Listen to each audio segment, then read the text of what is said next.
નમસ્કાર મિત્રો બંધારણ કાયદાઓ અને નિયમ પરંતુ કોની માટે? એક ચોક્કસ જ્ઞાતિ અને ચોક્કસ વર્ગ માટે તેના આગેવાનો ઘડી રહ્યા છે. એ કેટલું યોગ્ય છે? શું ખરા અર્થમાં સમાજના ઉત્થાન માટે કામ કરવામાં આવી રહ્યું છે કે તેની પાછળ પણ કોઈ લાભ છુપાયેલો છે? બીજી વાત એ છે કે ગુજરાતમાં કાયદો અને વ્યવસ્થાની પરિસ્થિતિ ક્યાં પહોંચી છે? રાજકોટમાં શું ચાલી રહ્યું છે? ગુજરાતમાં શું ચાલી રહ્યું છે? વિસ્તારથી જાણીશું નિશિત રાજ્યગુરુ ગુજરાત તક હેડ પાસેથી.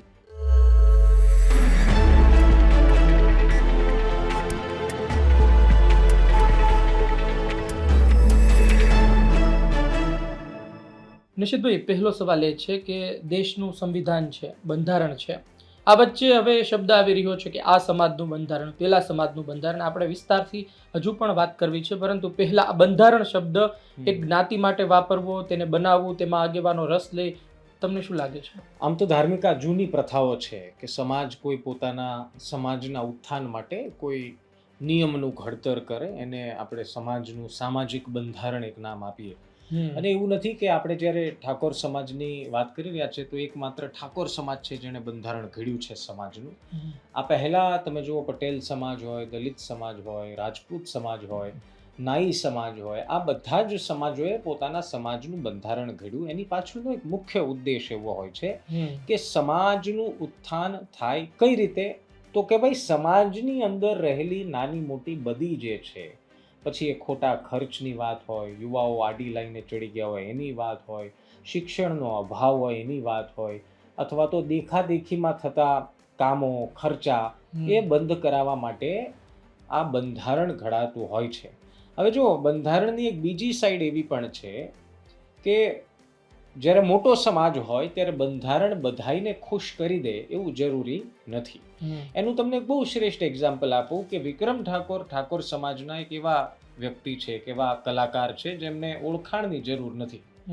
મધ્યરાત્રિએ અભ્યુદય સંમેલન જ્યારે મળ્યું ત્યારે વિક્રમ ઠાકોરે જે મુદ્દો ઉઠાવ્યો હતો કે ભાઈ ડીજેનું તમે કંઈક વિચારતા હો તો વિચાર કરજો, પરંતુ એમને એવું કહેવામાં આવ્યું કે આવતા વર્ષે જ્યારે સમાજનું 1 વર્ષ બંધારણનું ઉજવીશું ત્યારે ફેરફાર કરવા પડે તો કરવા પડશે.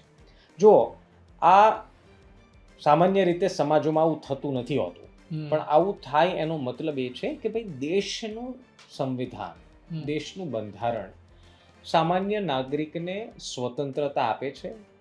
એ એવી સ્વતંત્રતા આપે છે કે જે વ્યક્તિ ધારે પોતાની ક્ષમતા પ્રમાણે જ્યાં ઈચ્છે ત્યાં ખર્ચ કરી શકે અને જ્યાં ઈચ્છે એમ પોતાના નિર્ણય લઈ શકે.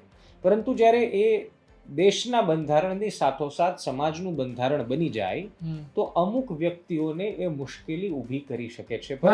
મારો વચ્ચે સવાલ એ પણ હતો કે તમે જુઓ કે સમાજનું બંધારણ બને અને દેશનું બંધારણ પણ છે કે જેમ કે તમારે લગ્ન કઈ રીતે કરવા, કેટલો ખર્ચો કરવો, તમારે લગ્ન કોની સાથે કરવા, આ બધી બાબતો આવતી હોય છે. તો વ્યક્તિગત સ્વતંત્રતા જે સંવિધાનમાં આપવામાં આવી છે તેનું હનન નહીં થાય. ઘણીવાર કેવું હોય છે, જેમ કે સ્વરૂપજી મંત્રી છે સરકારમાં, એમના જ ઘરે લગ્ન હતા ને એમણે ખૂબ સાદાઈથી કર્યા અને સમાજે ખૂબ વખાણ કર્યા. એક શરૂઆત સારી કરી. જો ધાર્મિક આમાં એ વાત તમારી બિલકુલ સાચી છે કે વ્યક્તિની પોતાની જે સ્વતંત્રતા છે, જે આ દેશના નાગરિકને સંવિધાનથી મળે છે, આ બંધારણથી મળે છે, શું એ સ્વતંત્રતા છીનવાતી નથી? તો એની પાછળનું એક લોજિક એ પણ છે કે આ સમાજ એવું નથી કે કોઈ સમાજના વડા અચાનક આવે, પ્રેસ કોન્ફરન્સ કરીને બંધારણ જાહેર કરી દે. જેમ કે ઠાકોર સમાજની વાત કરો તો એ લોકોએ ગામે ગામ લોકોને મળ્યા છે, એમના સમાજના આગેવાનોને મળ્યા અને એ પછી સમાજના વડા જે છે બધાએ ભેગા મળીને 16 મુદ્દાઓ નક્કી કર્યા. હવે આ 16 મુદ્દાઓ તમે વાંચો ધાર્મિક ભાઈ તો તમને અંદાજ આવે કે એમની પાછળનો આશય સારો છે. જેમ કે લગ્નમાં ખર્ચ. હવે બીજું, ઠાકોર સમાજની જ્યાં સુધી વાત છે તો એ આપણે સમજવું પડે કે એ સમાજ માટે બંધારણ શા માટે નેતાઓ એને મહત્વનું ગણાવી રહ્યા છે. આ એક એવો સમાજ છે ધાર્મિક જે પશુપાલન ઉપર, ખેતી ઉપર, મજૂરી ઉપર નભે છે. ઘણીવાર આ સમાજમાં કે સામાન્ય બધા સમાજમાં દેખાદેખીમાં ક્ષમતા કરતાં વધારે પણ પ્રસંગોમાં ખર્ચ થઈ જતો હોય. એટલે ખેડૂતના દીકરાના લગ્ન હોય પરંતુ એમના જ કોઈ મિત્રે ધામધૂમથી લગ્ન કર્યા હોય તો એ યુવાનને પણ એવી અપેક્ષા થાય કે મારા પણ લગ્ન એવા થાય, ને પછી આખું વ્યાજના વિષચક્રમાં પડવું, જમીન વેચવી, આવા ઘણા બધા કાંડ ભૂતકાળમાં થઈ ચૂક્યા છે. એમાંથી બચાવવા માટે સમાજ આ પ્રકારનું બંધારણ બનાવતો હોય છે. પરંતુ સમાજે પણ એ વાતનું ધ્યાન રાખવું ખૂબ જરૂરી છે કે પૂરતો સમય આપીએ. સમજો આ આખા કિસ્સામાં જે આ ગબ્બર ઠાકોર ને અર્જુન ઠાકોરની વાત છે, એમણે શરૂઆતમાં બચાવ કર્યા કે ભાઈ એમને ખબર નહોતી, નામ નહોતી, એ તો એમણે અંબક વાત કરી. પણ મૂળ વિષય એ છે કે જ્યારે બંધારણનું ઘડતર થયું, 6 મહિનાથી આ બેઠકો કરો છો, તો હું એમ કહું છું કે 16 મુદ્દાઓ બહાર પાડ્યા બાદ એકાદ મહિનો 2 મહિનાનો સમય જો આપે તો શું એ શક્ય નથી કે કદાચ જેના આયોજન થઈ ચૂકેલા છે એ આયોજન પાર પડી જાય અને પછી કોઈ તોડે તો એની ઉપર હવે આ નાત બાર કરી દીધા બંનેને 1 વર્ષ માટે. ત્યાં સુધીની વાત કે સોશિયલ મીડિયામાં એને એ લોકોને અનફોલો કરવાની વાત કરી દીધી. એટલે એમણે તો પ્રસંગની ઉજવણીના ભાગરૂપે આ કર્યું, બંધારણ તોડ્યું અને હવે 1 વર્ષ માટે જે એમની ઓળખ છે કલાકાર તરીકેની, એમની ઓળખ છે ઠાકોર સમાજમાંથી આવતા કલાકારની, આ તો સીધું એની ઉપર વાર થઈ ગયો, એની ઉપર પ્રહાર થઈ ગયો. નિશિતભાઈ, એક સવાલ એ પણ છે, ઘણા લોકોને સવાલ હશે કે હવે નક્કી કોણ કરશે કે સમાજના આ નિયમો, હવે હું એમ કહું કે હું કોઈ સમાજથી આવું છું ને કોઈ નિર્ણય લેવામાં આવ્યો પણ એ નિર્ણય મને પસંદ જ નથી ને એ નિર્ણય બહુ બધા લોકોને પસંદ નથી, પરંતુ જે આગેવાનો છે એને એમ લાગે છે નહીં આ કરવું જોઈએ, તો એનો વિરોધ કોણ કરશે, નહીં નક્કી કોણ કરશે, નહીં આ તો ફરજિયાત થવું જ જોઈએ, એને વર્ગ શું વિચારશે કે જે નહીં કરવું નથી? ઘણીવાર એવું હોય કે જ્યારે તમે સમાજનો કોઈ હિસ્સો હો ધાર્મિક, ત્યારે સમાજના સારા માટે, આપ સમજો કે બહુ પાતળી ભેદરેખા છે સમાજ માટે અને સમાજના ઉત્થાન માટે, સમાજનું સારું દેખાયની માટે. એનું એક્ઝામ્પલ મેં સ્વરૂપજીનું એટલા માટે આપ્યું, સ્વરૂપજી તો મંત્રી છે, ચૂંટાયેલા ધારાસભ્ય છે. જો એ ધારે તો એમના ઘરના પ્રસંગો કેટલા ધામધૂમથી થઈ શકે, પણ એમણે પણ ન કર્યું. એની પાછળનું કારણ એ છે કે એ પણ એવું ઈચ્છે છે કે સમાજનો સારી દિશામાં, સમાજ પાસે અથવા તો કોઈ ઠાકોર સમાજમાંથી આવતા પરિવાર પાસે રૂપિયો છે તો એમના એ રૂપિયા યા તો કોઈ સારી જગ્યાએ ઉપયોગ થાય અને સૌથી મહત્વનું શિક્ષણમાં ઉપયોગ થાય. હવે એક બીજી સાઈડ એવી પણ છે કે એવું નથી કે ડીજે એક ખરાબ વસ્તુ છે, હે ને, ડીજે વગાડવી એક જ ઠાકોર સમાજમાં ખરાબ વસ્તુ છે એવું તો છે નહીં. મૂળ તો વ્યસન ઇસ્યુ છે ને. વ્યસન પર ચડેલા યુવાઓને બહાર કેવી રીતે કાઢવા, એના પર જો સમાજ વધુ ધ્યાન આપે ને પછી આ બંધારણના મુદ્દા પર આવત તો પણ થઈ શકતું હતું. પણ એક પત્રકાર તરીકે આપણે પણ એક મર્યાદામાં એટલા માટે પણ બોલવું જોઈએ કારણ કે આ એક સમાજનો ઇસ્યુ છે અને સમાજના, તમે કીધું એક ખૂબ સારો એક કન્ફ્યુઝન વાળો પોઈન્ટ છે કે નક્કી કોણ કરે કે સમાજ આ સમાજમાં આજથી આ નિયમ.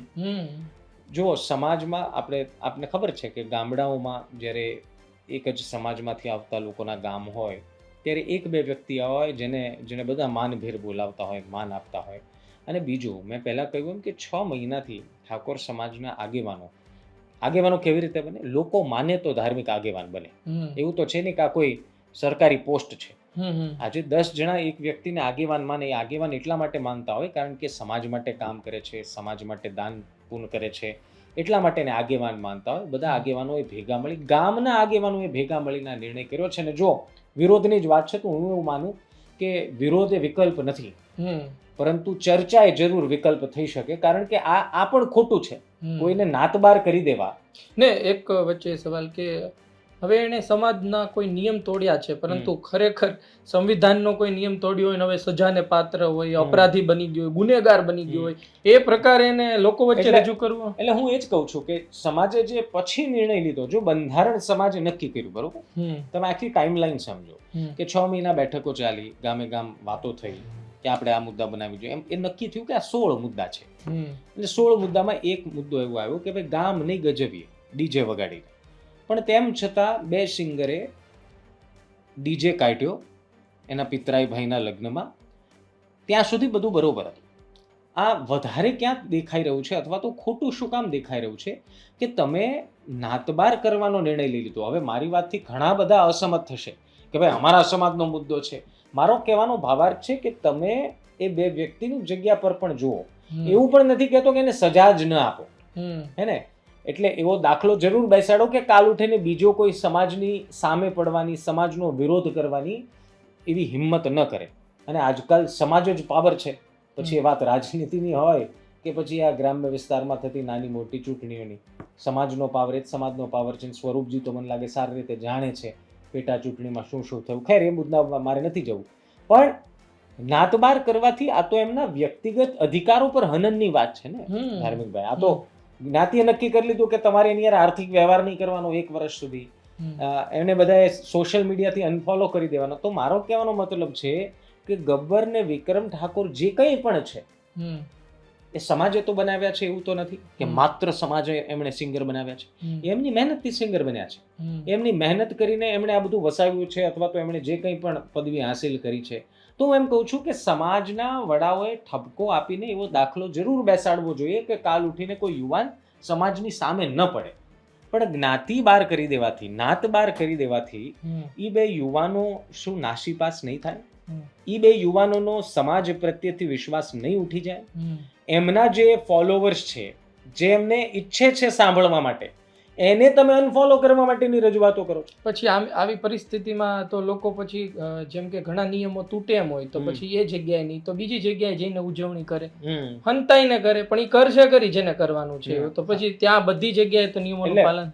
એટલે વાત સાચી છે. જો એમાં આ એક એવો સેન્સિટિવ મુદ્દો બની જાય જ્યારે તમે સમાજની વાત કરતા હો ત્યારે કે તમારે સમાજની જોડે પણ રહેવાનું છે. કેમ કે તમે સામાજિક વ્યક્તિઓ છો ને. આપણે એવું તો છે નહીં કે સંસારનો ત્યજી દીધું છે, ત્યાગ કરી દીધો છે અને સાધુ સંતના એ આપણે માર્ગ ઉપર આગળ વધી રહ્યા છે, ધર્મના માર્ગ ઉપર. આપણે તો સામાજિક વ્યક્તિઓ છીએ. હવે સામાજિક વ્યક્તિનો મતલબ શું થાય? સમાજમાં રહેવું, અને તમે એ જ સમાજની સામે વિરોધ ન કરી શકો, એ પણ સત્ય છે. પણ એનો મતલબ એવો પણ નથી થતો કે તમે એક ભૂલના કારણે એ વ્યક્તિઓને સમાજની જ બહાર કરી દો. એવો અધિકાર કોઈની પાસે નથી કે તમે કોઈ વ્યક્તિને કાલ ઉઠીને આપ વિચાર કરો કે એ બંને સિંગર માટે, કેમ કે બધા અત્યારે સમાજની વાત કરે છે પણ કોઈ બે એ સિંગરની વાત નથી કરતું ને, એટલે હું વાત કરું છું. કારણ કે સિક્કાની બંને બાજુ જોવી જોઈએ ભાઈ. હવે વિચાર કરો, 1 વર્ષ 365 દિવસ છે. હવે એ બે સિંગર માટે 365 દિવસ કેટલા મુશ્કેલ હશે. હવે એના જ ગામમાં બેઠક થઈ, એના જ ગામમાં નિર્ણય લેવાઈ ગયો. હવે એના જ ગામના લોકો, એમના જ સમાજના લોકો એ બેને કઈ નજરે જોશે? ને એમની વિરુદ્ધમાં સમાજના કેટલાય આગેવાનો આવ્યા અને એમને નાત બહાર કાઢ્યા. એટલે આખરે તો એક ખરાબ છે એવું સાબિત થયું, તેની માનહાનિ થઈ છે. એનું શું? હું એ જ કહું છું કે એ વ્યક્તિઓ ભૂલ કરી છે. જો એ બાનેબાજી કરતા હોય તો ખોટી વાત છે. પહેલા તો સિંગરે ઓલા ગબ્બર અર્જુન ઠાકોરે એવું કીધું કે અમને પત્રિકા આપવી જોઈએ, અમારા સમાજ, અમારે ગામમાં બેઠક મળવી જોઈએ. એ તો ખોટી વાત છે. બધાને ખબર હતી કે ઠાકોર સમાજનું બંધારણ બની રહ્યું છે, 16 એમાં મુદ્દાઓ છે, અને એમણે જ વિડીયો બનાવીને ફોટો પણ પાછો રીલમાં મૂક્યો હતો કે જો અમે બંધારણ નથી તોડ્યું. પછી એવું કીધું કે અમને ખબર નથી. એટલે એમણે બચાવ ખોટો કર્યો. પણ હું એવું માનું છું કે સમાજના વડીલો જે બંધારણ બનાવી શકે એવી શક્તિ એનામાં છે, તો શું આ બે યુવાનોને સમજાવીને અથવા તો એવી સજા આપીને, જે એવી શિક્ષા આપીને કે જેથી કરીને સમાજમાં પણ એ મેસેજ જાય કે ભાઈ તોડશું તો આવું થશે, અને એવું પણ થાય કે આ યુવાનો પણ સમજી જાય. પણ નાતબાર કરવાથી સમાજ જ પોતાના જ સમાજના દીકરાઓને સમાજથી દૂર કરવાનું કામ કરે છે. 365 દિવસ નાતબાર કર્યા છે એવું લેબલ લઈને આ બે સિંગરો જ્યારે નીકળશે તો એ નાસીપાસ થશે, એમને એ વાતથી અફસોસ થશે, દુઃખ થશે. તો હું એવું માનું છું કે જે તમામ લોકો ઠાકોર સમાજના બંધારણની વાત કરે છે સાચી વાત છે, પણ થોડી હિંમત કરીને આ બે યુવાનોની પણ કોઈ વાત કરો.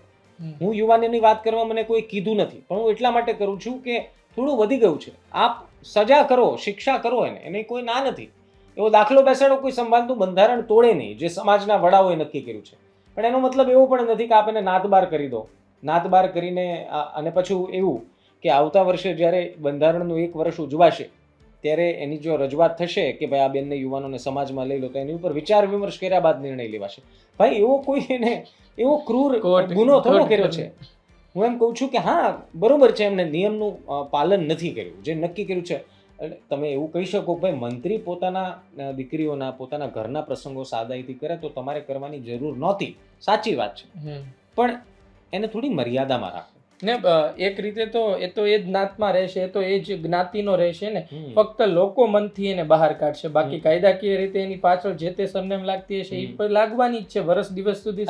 ત્યાં સુધી એફિડેવિટ કરાવીને કદાચ કઈ ના બને ત્યાં સુધી. અને હું સમાજની અંદર કોઈ વિક્ષેપ થાય એવી કોઈ વાત કરવા માંગતોય નથી, અને હું કરતો પણ નથી. સમાજનો વિષય છે ને. આ જે વાત પત્રકારની પંચાયતમાં એટલા માટે કરવી પડે છે કે ખોટો સંદેશ કોઈ સમાજ માટે ન જવો જોઈએ. આપ સમજો, હું એમ કહું છું કે ઠાકોર સમાજમાંથી ધાર્મિક શું આ બે જ સિંગર છે?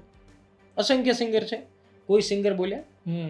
કોઈ સિંગરની બાઇટ આવી કે અથવા તો કોઈ વિડીયો આવ્યો કે અમે આવું ન કરવું જોઈએ અથવા તો અમે એમની સાથે છીએ?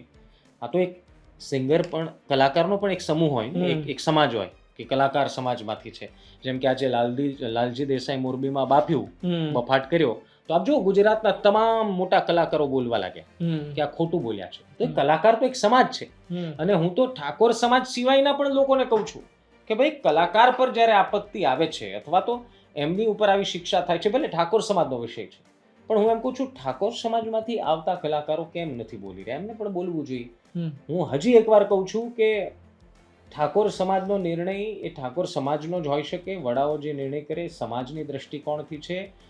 એને નાતબાર કરીને તમે ખોટું કર્યું, આમ કર્યું, મારો કહેવાનો અર્થ એવો નથી. પણ મારો કહેવાનો અર્થ એ છે કે આપણે જ આપણા સમાજના યુવાનોને નાસીપાસ થઈ જાય અથવા તો એ હેરાન પરેશાન થઈ જાય, એમને એમના ગામમાં એમના શહેરમાં દિવસો કાઢવા અઘરા થઈ જાય કે કોઈ મળે ને એમ કે આણે તો આવું કર્યું હતું.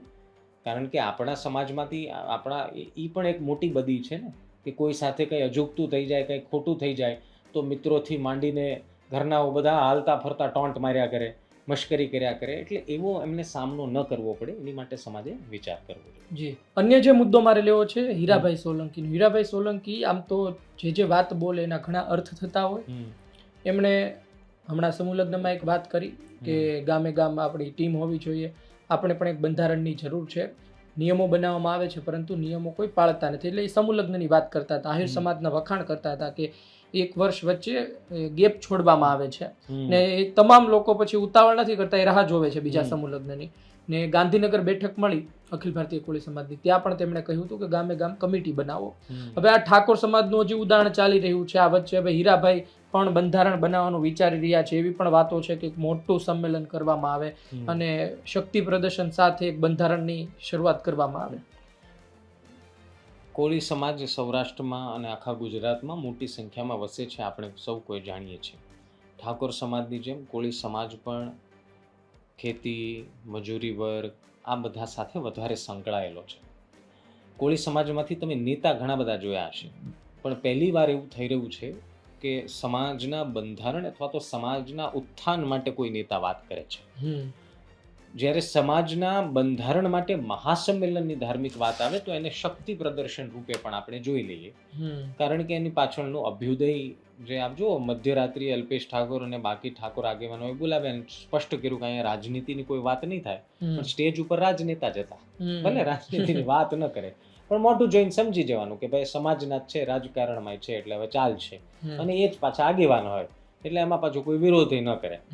એવી જ રીતે કોળી સમાજમાં પણ હીરાભાઈ સમાજમાંથી આવતા મોટા નેતા છે. હવે મહાસંમેલન બોલાવીને બંધારણની વાત કરે તો હું માનું કે કોળી સમાજને પણ શું બંધારણની જરૂર છે? તો કોળી સમાજમાં પણ જેમ ઉત્તર ગુજરાતમાં ઠાકોર સમાજ સાથે કેટલીક વાતો જોડાયેલી છે, એવી જ રીતે સૌરાષ્ટ્રમાં કોળી સમાજ માટે પણ એના ઉત્થાન માટે વાતો ઘણી બધી જોડાયેલી છે. જો હીરાભાઈએ કહેલી વાત બહુ ગંભીર છે તો એવું બને કે નજીકના સમયમાં કોળી સમાજનું વધુ એક શક્તિ પ્રદર્શન તમને જોવા મળશે, જેની રાજકીય અસર પણ થશે. જો બંધારણ એ સામાજિક વિષય છે, પણ સંમેલન મળી જવું, અલ્પેશ ઠાકોરે 3 વાગે સંમેલન બોલાવીને શું સાબિત કર્યું કે ભાઈ હવે ઠાકોર સમાજ જાગી ગયો છે. અભ્યુદયનો મતલબ શું થાય? ઉત્થાન, વિકાસ. એટલે હવે ઠાકોર સમાજ જાગી ગયો છે અને ઠાકોર સમાજને 3 વાગે પણ અમે જગાડીએ તો આટલી હજારોની સંખ્યામાં આવે એટલે એક એવો મેસેજ પણ ગયો કે ઠાકોર સમાજ, અલ્પેશ ઠાકોર અને બાકી ઠાકોર સમાજના કહેવાથી આવી જાય છે. તો હવે નજીકના ભવિષ્યમાં હીરાભાઈ પણ એવો અખતરો કરે તો નવાઈ નહીં કે ભાઈ કોળી સમાજનું એક મોટું સંમેલન બોલાવે, બંધારણનું પણ વાત થાય. પણ બંધારણની જ્યાં સુધી વાત છે, સમાજના બંધારણની, તો એ એટલું સહેલું પણ નથી. જેમ કે જુઓ કે સ્વરૂપજી ઠાકોર સમાજના બાકી આગેવાનોએ ઉત્તર ગુજરાતમાં બનાસકાંઠા, પાટણ બધી જગ્યાએ જ્યાં ઠાકોર સમાજ મોટી સંખ્યામાં વસે છે, એમ 9 જિલ્લાઓના કેટલાય ગામડાઓના પ્રવાસ કરી આગેવાનો સાથે બેઠ્યા બાદ આ બધા નિર્ણય કરાવવામાં આવ્યા છે. અને તેમ છતાં આવા નાના મોટા બંધારણ બહાર પડતા જ આવા બધા વિરોધ અથવા તો કહો કે આવી નાની મોટી ઘટના સામે આવી જાય. કોળી સમાજ જો મહાસંમેલન કરે અને બંધારણની વાત ધાર્મિક થાય તો હું માનું છું કે સૌરાષ્ટ્ર અને ગુજરાતમાં આ એક એવું સંમેલન તમને જોવા મળશે જેની અપેક્ષા રાજકીય પક્ષોએ કે સરકારે કે ખુદ કોળી સમાજના કેટલાક આગેવાનોએ કરી નહીં હોય. જો આ વાત હીરાભાઈએ માત્ર વાત રીતે ન કરી હોય તોની વાત છે. મારે એક બીજો પણ સવાલ પૂછવો છે, પણ એ વચ્ચે પૂછી લઉં કે તમને લાગે છે કે આ પ્રકારના બંધારણ જે આવી રહ્યા છે, સમાજનું ઉત્થાન થશે, બધી વાત સાચી, પણ જ્ઞાતિવાદ પણ એટલો વધશે. મારો કહેવાનો અર્થ એ છે કે જુઓ, ઇલેક્શન આવશે તો માઇક્રો મેનેજમેન્ટ હશે સમાજ પાસે. સમાજ એક વખત ફતવો પાડી દે બંધારણમાં કે ભાઈ આ ફલાણા ભાઈને જ મત આપવાનો છે, એટલે પછી લોકો તો એવું વિચારે કે ભાઈ આપણે મત તો ગુપ્ત રહેશે, પણ કાલ સવારે એવું થઈ ગયું કે ભાઈ આ વ્યક્તિ તો આની તરફી છે, આણે એની વિરુદ્ધમાં કામ કર્યું, એકાદ પુરાવા મળી જાય તો નાત બહાર કાઢ નાખશે. ચૂંટણી પછી રહેવાનું તો નાતમાં, દીકરા પરણાવવાના નાતમાં, તો પછી ફાયદો તો નેતાઓને સીધો થવાનો છે. એ તો ભાઈ જગ જાહેર છે. હું તમને વાત કરું, તમે પણ મારી સાથે હતા જ્યારે વાવની પેટા ચૂંટણી હતી. સ્વરૂપજી ઠાકોર ઉભા હતા, આ બાજુ ગુલાબસિંહ રાજપૂત હતા, અને ઠાકોરની સંખ્યા વાવ વિધાનસભા ક્ષેત્રમાં પણ વધારે છે, નિર્ણાયક શક્તિ છે એમની પાસે. અને જ્યારે ગેનીબેનના વિસ્તારમાં આપણે ગયા હતા, તમને યાદ હશે, ત્યારે ત્યાં પણ લોકો અસમંજસમાં હતા કે ગેનીબેન તો કોંગ્રેસના નેતા છે, પણ અમારા ઠાકોરનો દીકરો તો ભાજપમાં ઊભો છે. અને તમે સમજો કે બહુ ગંભીરતાપૂર્વક કહું છું કે જો સ્વરૂપજીની જીત થઈ છે, ગુલાબસિંહે ખૂબ સારી ટક્કર આપી, ખૂબ ટફ ફાઇટ હતી, કેમ કે માર્જિન લગભગ 2000 આસપાસનું જ હતું જીતનું માર્જિન. તો એમાં સૌથી મુખ્ય રોલ જે છે એ ઠાકોર સમાજના મતદારોનો હતો. જો ઠાકોર સમાજના મતદારો 3 કે 5% પણ આમ તેમ થયા હોત તો સ્વરૂપજી ધારાસભ્ય પણ ન હોત અને અત્યારે મંત્રી પણ ન હોત. એટલે જ્યારે રાજનીતિ આવે ત્યારે આ જ બધા સમાજના આગેવાનો સુપર એક્ટિવ થઈ જાય અને પછી પોતાના સમાજને એ સમજાવવાનો પ્રયાસ કરે કે આપણા સમાજનો દીકરો ઊભો છે. અને એ વાતથી મને બહુ વ્યક્તિગત રીતે એ ખૂંચે છે, એટલા માટે કે સમાજનો દીકરો છે, બરોબર છે, પણ શું એવું સાબિત કરે છે આ આગેવાન કે સક્ષમ કેટલો છે? કારણ કે આપણી આદત પડી ગઈ છે ને, આપણા એમાં કઈ નેતાઓનો વાંક છે એવું નથી, મતદારોનો પણ વાંક છે ને ભાઈ. હું એમ કહું છું કે એમને કોઈ હાથ આંગળી પકડીને લઈ તો જાતું નથી ઈવીએમ સુધી કે તમે આ સ્વિચ દબીને આવજો. લોકો પણ નેતાની ક્ષમતા જોવા કરતા કયા સમાજમાંથી આવે છે એ જોઈને મતદાન કરે છે, ને પછી એ જ લોકો 6-8 મહિના પછી, વર્ષ પછી ઓલા ચોરે બેઠા બેઠા ફરિયાદો કરતા હોય કે આ નેતા તો કોઈ કામનો નથી ને અમારા ગામમાં આવતોય નથી. તો જ્યારે મત આપ્યો ત્યારે આ બાબત વિચારવા જેવી હતી. તો હું એવું માનું છું કે સમાજનું બંધારણ, સમાજની બદીઓ દૂર કરવા માટે, સમાજના ઉત્થાન માટે બધું જ બરોબર છે, પણ ખાસ મિત્રો યાદ રાખજો કે ચૂંટણી આવે, જે તમારો મતાધિકાર છે એનો ઉપયોગ સમજી વિચારીને કરજો. કારણ કે એ વ્યક્તિ માત્ર કોઈ એક સમાજનો નહીં હોય, એક વિસ્તારનો ધારાસભ્ય, એ કોઈ એક સમાજ માટે ધારાસભ્ય નથી, એ બધા જ સમાજનું ઉત્થાન કરવા માટે ચૂંટાય છે. તો એ વિચારી કારવીને પોતાના મતાધિકારનો ઉપયોગ કરવો જોઈએ, પણ એવું અધોગતિ છે કે એવું થતું નથી. નિશિતભાઈ, આપણે તો એવી અપેક્ષા રાખીએ કે ઇલેક્શનમાં કોઈ જગ્યાએથી તો એવું આવે કે ભલે આપણા સમાજનો દીકરો આ છે, પણ આ એનાથી વધારે એજ્યુકેટ છે, સારો છે અને સમાજમાં કંઈ પરિવર્તન લાવી શકે છે, અને સૌથી મોટી વાત કરપ્ટ નથી, તો એને મત આપજો, ભલે સમાજ નથી. એવો કંઈક ફતવો આવે ને તો આપણને એમ લાગે કે વાહ ભાઈ વાહ.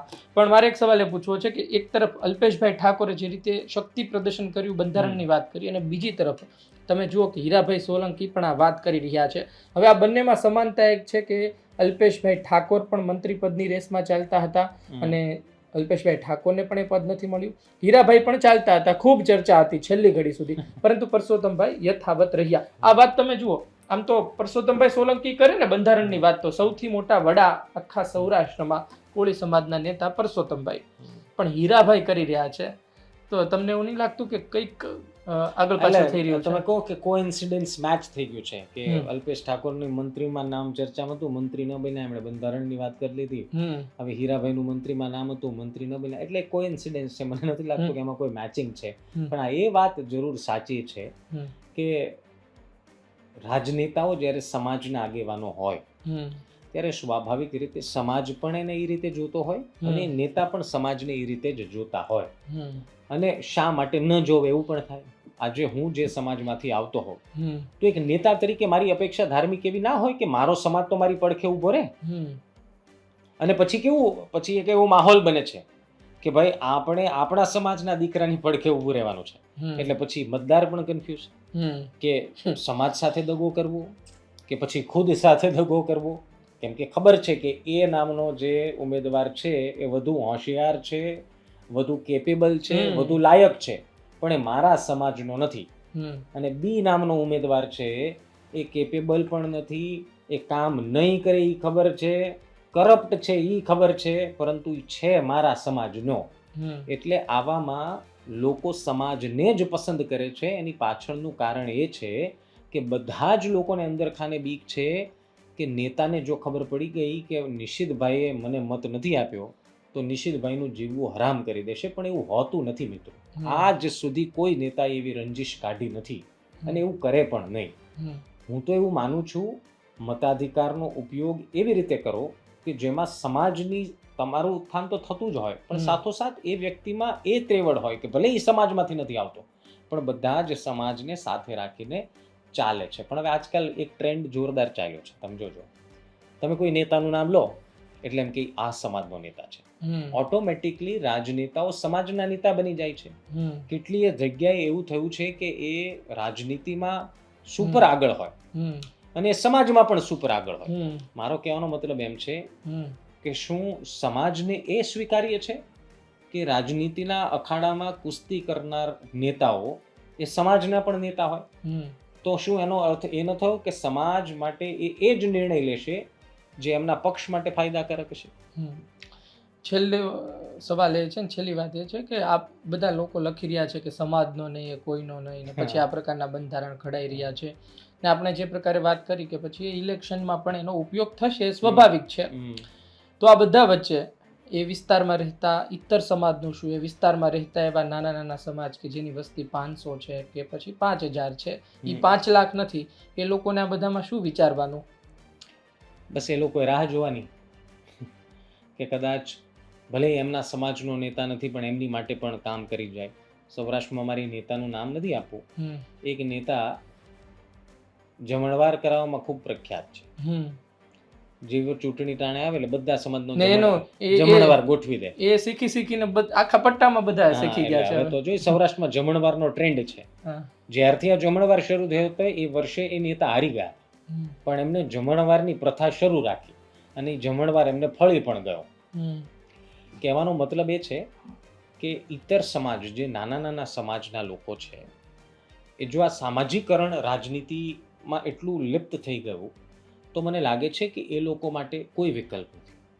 એ લોકોએ માત્ર સ્વીકારવાનું છે, જે થતું એ જોવાનું છે અને અપેક્ષા રાખવાની છે કે એ નેતા એમના સમાજની સાથે સાથે એ સમાજની પણ વાત કરે. આજકાલ તમે જુઓ, સમાજનો ટ્રેન્ડ અથવા તો કહો સમાજની તાકાત, તમે કીધું ને જે સમાજનો ને એ કોઈનો નહીં, હા, એ પ્રકારનું લખવામાં આવ્યું. તમે જો 2016-15-16 થી જ્યારે પાટીદાર આંદોલન થયું ત્યારથી આ વધારે જોવો છો. પહેલા નહોતું થતું એવું નથી. ને મેં પાછું કોણ નક્કી કરશે કે એ સમાજનો નથી એટલે કોઈનો નથી, એવું પછી કઈ રીતે જાતે નક્કી કરી લેવાનું? કોણ 4-5 લોકો નક્કી કરે? 4-5 લોકોનું ટોળું એક નક્કી કરે, ગલ્લા ઉપર બેસે નક્કી કરે કે ફલાણા ભાઈએ માન્યું નથી એટલે એવી સમાજનો નથી. એવું ના હોય. તમારે એનો ભૂતકાળ પણ ચકાસવો જોઈએ. આ ગબ્બર અને અર્જુન ઠાકોરે, મેં એક સમાચાર પત્રમાં એને ક્યાંક લખેલું છે કે અમારો ઉપયોગ કર્યો છે સમાજે, જ્યારે કીધું ત્યારે અમે આવ્યા છીએ, સમાજ માટે કામ કર્યું છે, આમ કર્યું છે, ને હવે અમારીથી થયેલી એક ભૂલ એમાં અમને નાત બાર કરી દીધા. કહેવાનો મતલબ એવો છે કે આજે પટેલ સમાજ, પાટીદાર સમાજે આંદોલન કર્યું, હાર્દિક ક્યાં છે? શું વાત 2016માં શરૂ થઈ હતી? સરકારની સામે જ હતી ને. અત્યારના એ જ સરકારના ધારાસભ્ય છે. તમે સમજ્યા મારી વાત? કોળી સમાજ, જે નવનીત બાલદિયાના સમર્થનમાં આખું વિરોધ પ્રદર્શન થયું, એ કઈ સરકારના, કયા પક્ષના નેતા છે? ભારતીય જનતા પાર્ટીના. એ તો ઓલરેડી સત્તા ઉપર છે.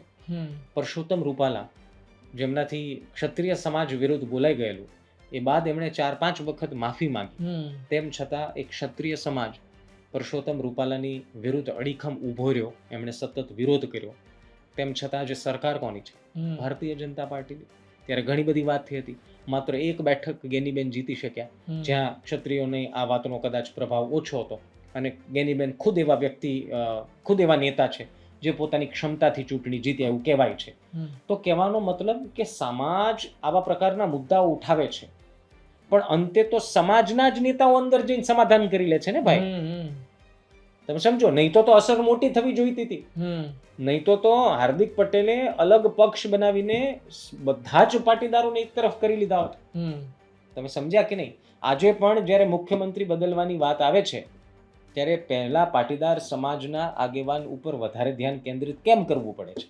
કારણ કે સમાજનો પાવર છે, અને સમાજનો પાવરથી જ આ રાજ્યમાં રાજનીતિ આજુબાજુ ફરતી રહી છે, અને એ સમાજના અમુક બની બેઠેલા આગેવાનોને ખબર છે, એટલે એની રીતે નક્કી કરે કે સમાજનો નહીં, એ કોઈનો નહીં, એ બધા એ લોકો. જી, તો મિત્રો આપે સાંભળ્યું ચર્ચામાં કે આ બધું ચાલી રહ્યું છે ને જોઈએ વધુ શું આવનાર દિવસમાં સમાચાર સામે આવે છે. પણ વ્યક્તિની પોતાની પણ સ્વતંત્રતા હોય છે, એ પણ આપણે જોવાનું છે. તેને તમે નાત બાર કાઢી મૂકો, પરંતુ કાયદાકીય રીતે એની પાછળ જે સરનેમ લાગે છે એ જ લાગવાની છે, જે જ્ઞાતિમાંથી આવે છે તે પણ માનસિક રીતે લોકો એની સાથે એટલે આ તો કદાચ એવું નથી ધાર્મિક કે કાયમ માટે આ લોકોને નાત બાર કર્યા છે, એટલે કદાચ પાઠ ભણાવવા માટે પણ કર્યા છે. પરંતુ હું એમ કહું છું, પાઠ ભણાવવાની જે પ્રક્રિયા તમે કરી એ બહુ લાંબી નથી. 1 વર્ષ સુધી તમે કોઈને નાત બાર કરી દો. ભાઈ, તમારી જ જ્ઞાતિના, તમારી જ નાતના ઠાકોર સમાજમાંથી આવતા જ 2 યુવાનો છે જેમણે કંઈક પોતાની રીતે કંઈક નામના મેળવી છે, કંઈક કામ કર્યા છે. તો હું એમ કહું છું કે સમાજના વડાઓએ એમને સમજાવવા જોઈએ ને એવી સજા ઉપર વાત બનવી જોઈએ કે જેમાં સમાજનું પણ હિત જળવાઈ રહે, બંધારણનું પણ હિત જળવાઈ રહે, અને સાથોસાથે યુવાનો પણ શીખી જાય કે ભાઈ આપણે ભૂલ કરી છે. તમે સમજો, માફી માંગી લો, માફી લખાવડાવી લો, એવું વિકલ્પ આપવા નથી માંગતો. અને બીજી ચોખવટ કરી દઉં જતા જતા કે આ વિષય કે આ કાર્યક્રમ કોઈના બચાવમાં નથી. આ માત્ર એક ખુલ્લા દિલે ચર્ચા છે 2 પત્રકારો વચ્ચેની કે આમાં શું હોવું જોઈએ ને શું હું. એનો મતલબ એવો નથી થતો કે અમે સાચા છીએ અને તમે ખોટા છો, કે તમે સાચા છો અને અમે ખોટા છીએ. સિક્કાની 2 બાજુ છે મિત્રો. બીજી બાજુની પણ જો ચર્ચા થાય એ જરૂરી છે, અને બીજો પક્ષ પણ સામે આવે એ જરૂરી છે. ભલે સમાજના આગેવાનો ન કહેતા હોય, પણ એ સામે આવે તો મને લાગે છે પિક્ચર ઘણું બધું ક્લિયર થઈ જશે. ફરી મળીશું એક નવા વિષય સાથે. ત્યાં સુધી ધ્યાન રાખો, મજા કરો. ધન્યવાદ. બાપા સીતારામ.